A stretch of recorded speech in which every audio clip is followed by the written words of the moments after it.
16వ అధ్యాయం మొదటి వచనం నుండి చదువుకుందాం.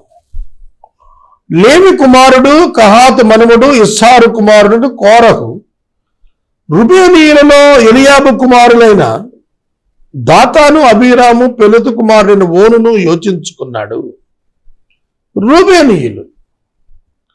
రూబేను ఇశ్రాయేలీయులలో జ్యేష్ఠుడు కదా. అతని సంతానంలో నుంచి దాతాను అబీరాము మరియు పెలెతు కుమారుడైన ఓను వీళ్ళతో ఒక ఆలోచన చేశాడు. ఇశ్రాయేలీయులలో పేరు పొందిన సభికులు సమాజ ప్రధానులు 250 మందితో మోషేకు ఎదురుగా నిలిచి విరోధంగా పోగుపడి, మీతో మాకు పని లేదు, ఈ సర్వ సమాజంలోని ప్రతివాడు పరిశుద్ధుడే, యెహోవా వారి మధ్య ఉన్నాడు, యెహోవా సంఘం మీద మిమ్మల్ని మీరు ఎలా హెచ్చించుకొంటున్నారు. చూడండి, దేవుడు ఎన్నిక చేసుకున్నటువంటి మోషే అహరోనుల పైన వీరు తిరుగుబాటు ప్రకటించారు. మీరు ప్రజల మీద మిమ్మల్ని మీరు హెచ్చించుకుంటున్నారు. వాస్తవంగా దేవుడు హెచ్చించాడు వాళ్ళను, కానీ వీరి తిరుగుబాటుదారుల యొక్క వాదన ఏమిటంటే మిమ్మల్ని మీరే హెచ్చించుకుంటున్నారు. ఆ మాటకు మోషే తన ప్రవర్తన ద్వారా జవాబిచ్చాడు, సాగిలపడ్డాడు. ఒకవేళ మోషే అహరోనులు తమంతట తాము అక్కడున్నటువంటి దాతాను అబీరాము పెలెతు కుమారుడైన ఓను అలాగే లేవి మునుమనుడు కోరహు మీద హెచ్చించుకుంటే ఎందుకు సాగిలపడతాడు? That is their misunderstanding.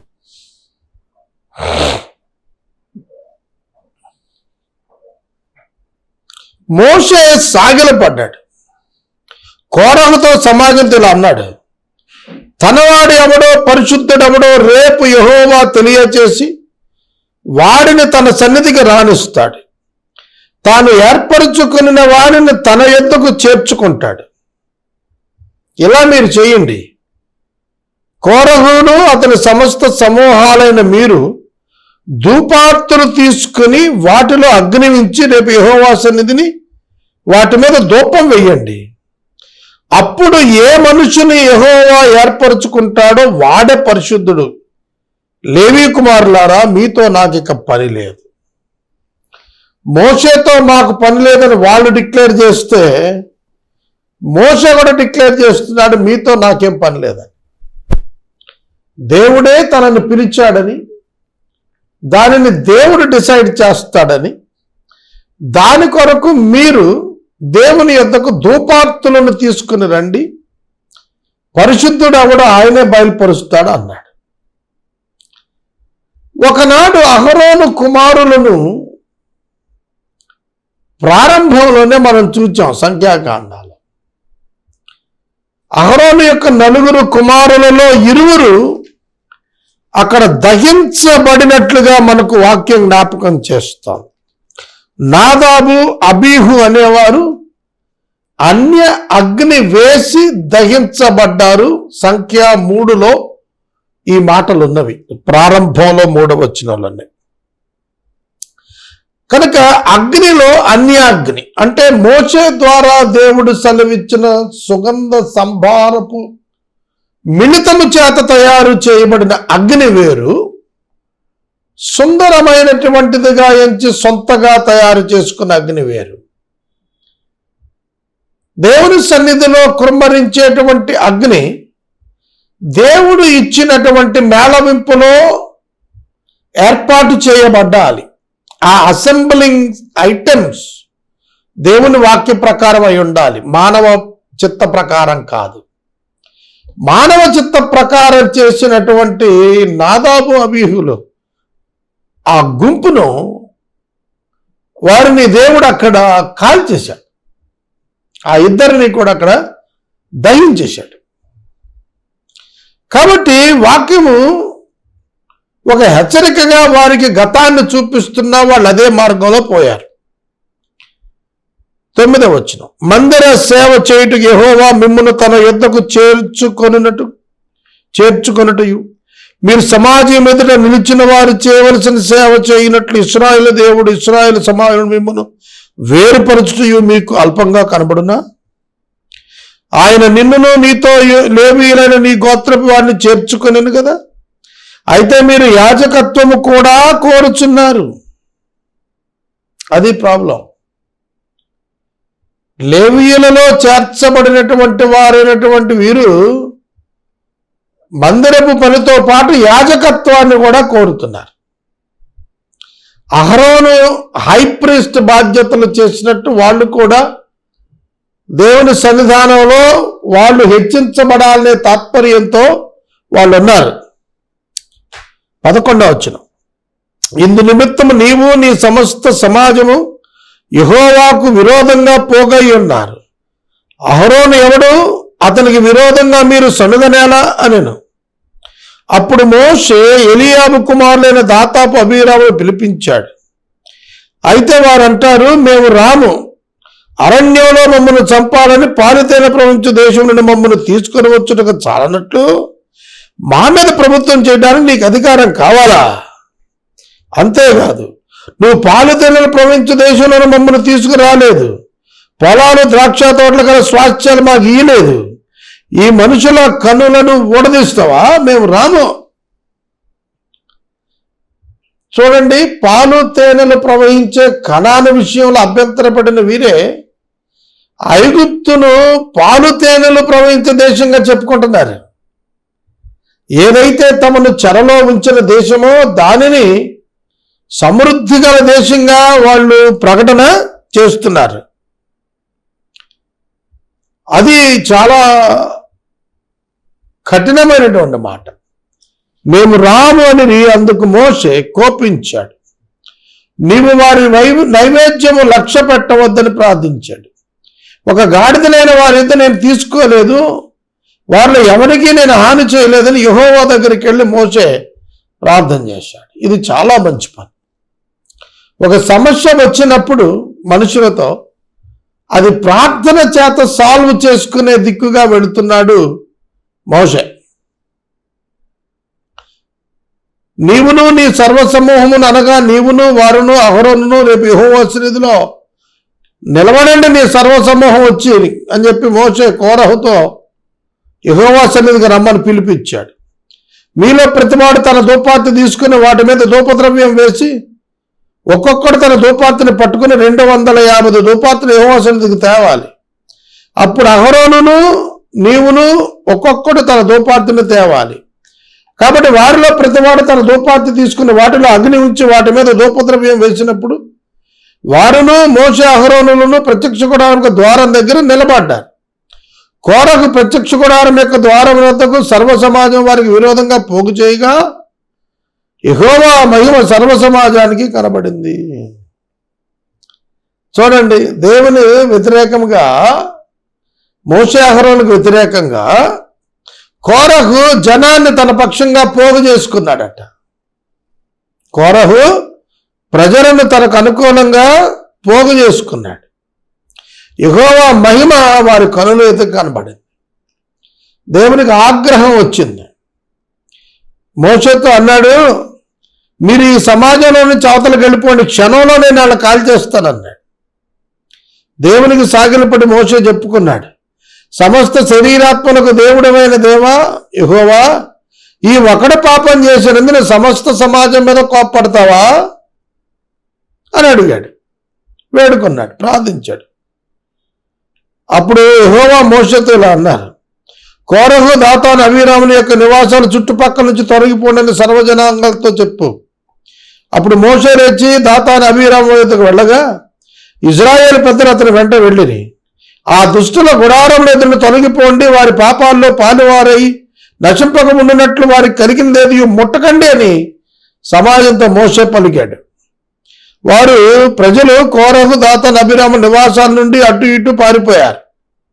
దాతాను అబీరాములు వారి భార్య వారి కుమారు పశువులు తమ గుడారాల ద్వారాల దగ్గరికి వచ్చి నిలబడ్డారు.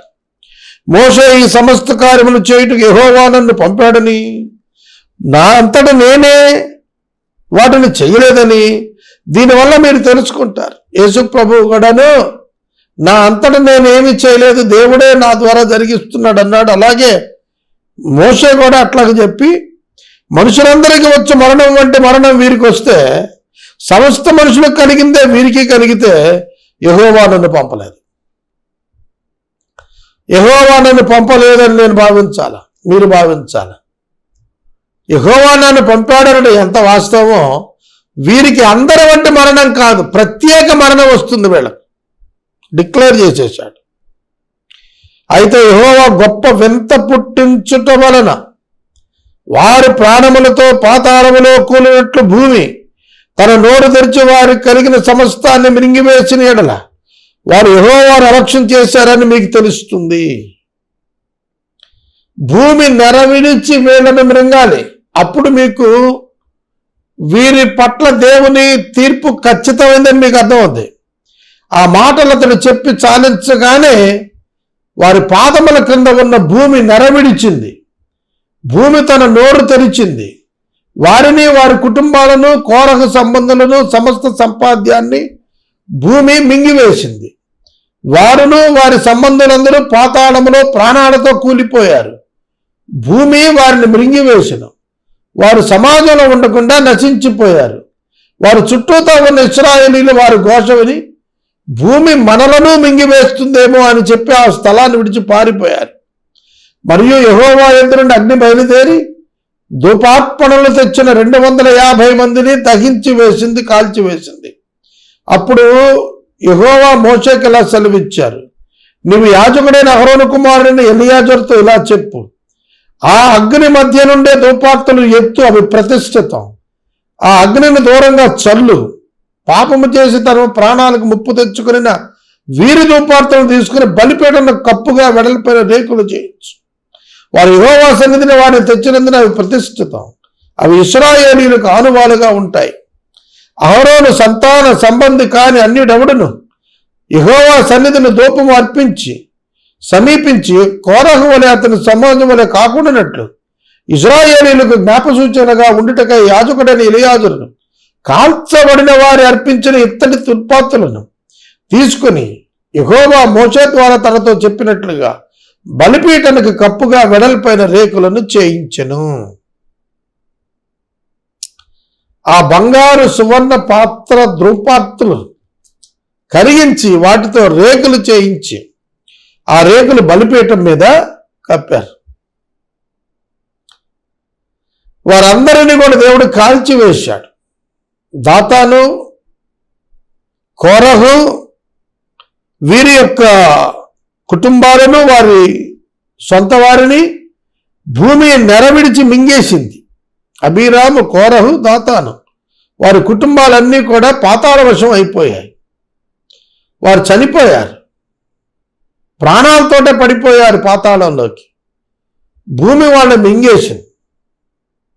సోదరుడా, సోదరి, ఎటువంటి భయంకరమైన తీర్పు వీరి మీదకి వచ్చింది. దేవుడు ఏర్పరచుకున్నటువంటి వారి పట్ల ఇష్టం వచ్చినట్లు నోరు పారేయకూడదు. దేవుడు దానికి వ్యతిరేకి. 41వ వచనంలో ఇశ్రాయేలు సర్వ సమాజం మోషే అహరోనుల మీద సలిగారు. ఎందుకంటే వాళ్ళలో వారి సొంత వారు భూమి నెరవేర్చి చనిపోవటానికి కారణం మోషే అహరోనులు అనుకున్నారు, కానీ ఈ ప్రజలు కూలిపోయిన వారి యొక్క అహంకారము గర్వము అని అనుకోలేదు. సమాజం మోషే అహరోనులకు విరోధంగా కూడుకుని మీటింగ్ పెట్టుకున్నారు. వారు సమాజం గుడారం వైపు తిరిగి చూడగా ఆ మేఘం దాన్ని కమ్మింది, యెహోవా మహిమ కనపడింది. మోషే అహరోను ప్రత్యక్ష గుడారం ఎదుటికి రాగా, యెహోవా మీకు ఈ సమాజం మధ్య నుండి తొలగిపోండి, క్షణములో వారిని నాశనం చేసేస్తానన్నాడు. అప్పుడు మోషే, నీ ధూపార్తులు తీసుకుని బలిపీఠం నిప్పులతో నింపి ధూపం వేసి వేగంగా సమాజం దగ్గరికి వెళ్ళు, వారి కోసం ప్రాయశ్చిత్తం చేయి. కోపం యెహోవా సన్నిధి నుండి బయలుదేరింది, తెగులు మొదలుపెట్టిందని అహరోనుతో చెప్పాడు. అప్పటికే తెగులు స్టార్ట్ అయిపోయింది. The disobedience of Israel brought a dangerous disease unto the people.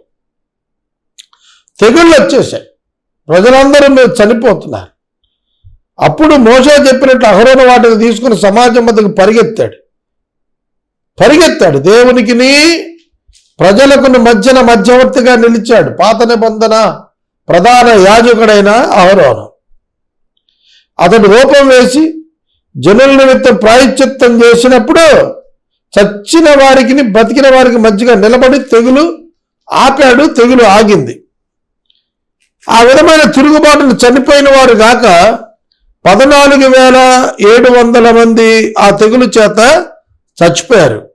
ఆ తెగులు ఆగినప్పుడు అహరోను ప్రత్యక్ష గుడారం యొక్క ద్వారం దగ్గర ఉన్న మోషే దగ్గరకు తిరిగి వచ్చాడు. ఇక్కడ 2 రకాల ప్రమాదాలు సంభవించాయి ఈ అధ్యాయంలో.